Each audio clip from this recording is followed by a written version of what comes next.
Black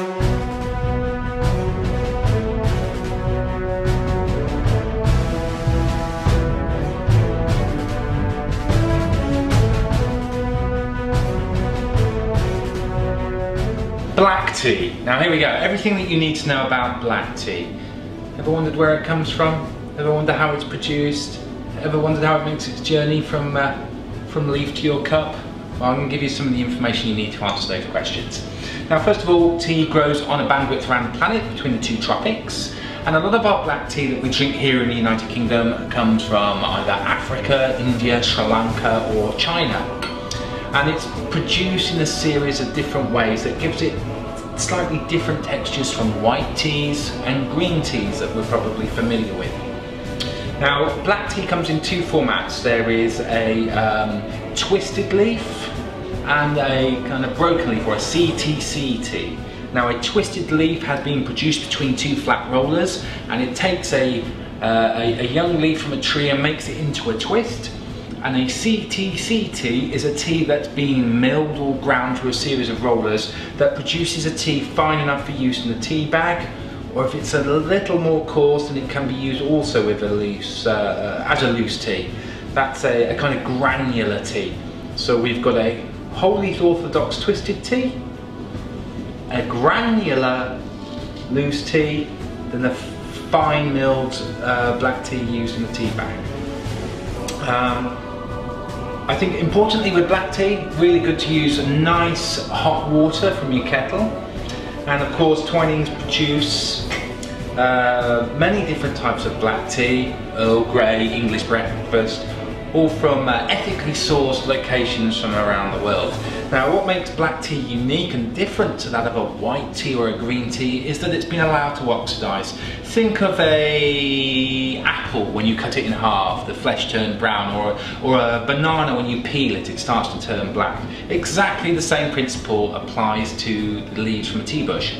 Now, what happens? Those leaves are picked, they're allowed to wither, so they go through a couple of hours of softening in a warm environment, like leaves would be after they've been in a compost bin. They're going all kind of squidgy.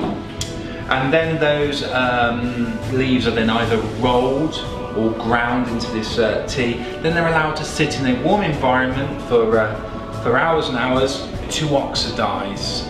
And of course, that oxidization period allows the tea to turn black.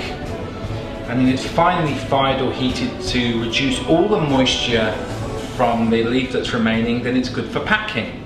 So I've got our two black teas here. We're going to make a tea bag, and of course we're going to make a teapot. And of course, with our teapot, it's always good to preheat it with a little dash of hot water. Because as we know, tea needs a consistent temperature to brew really, really well. So there we go, nice hot pot there.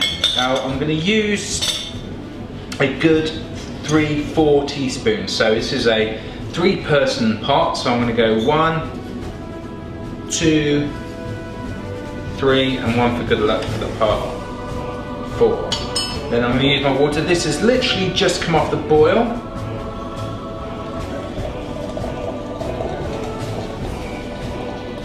Beautiful, and nice ruby red colour coming there from that tea. Just pop this lid on. And of course we're going to make our tea bag. Now, black tea, because of the chemical changes, has what we call a stronger mouth feel. It's slightly, we say things like thicker, it's fuller, it's got a really malty taste in the mouth, so it works really, really well with milk. And for those of you who like sugar, black tea is great for sugar. But I think the most important thing that anyone can do with black tea is to make sure you brew it long enough. 3 minutes is a good brewing time for black tea.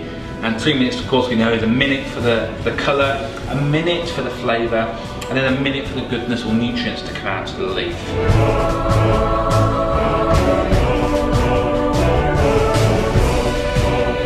Add 3-3.5 minutes for our tea to infuse, and now we're going to have a taste. So we've got a teapot tea here, nice loose tea.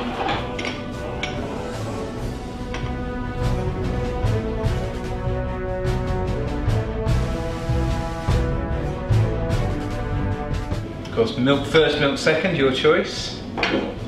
But black tea, always a great one first thing in the morning, fine. Really peps you up and wakes you up ready for the day. So taste this. Beautiful. Loose tea gives a nice, fuller, deeper flavour. And of course the tea bag that we're familiar with is great for convenience, and with the tea being slightly smaller in size, it yields more quickly in the cup. So again, 3.5 minutes, but if you're not that way inclined and you like sleeping slightly less, you like a weaker brew, then the choice is yours. Black tea. That's what we're famous for here in the UK, and I tell you what, if you do it properly, it's a great cup.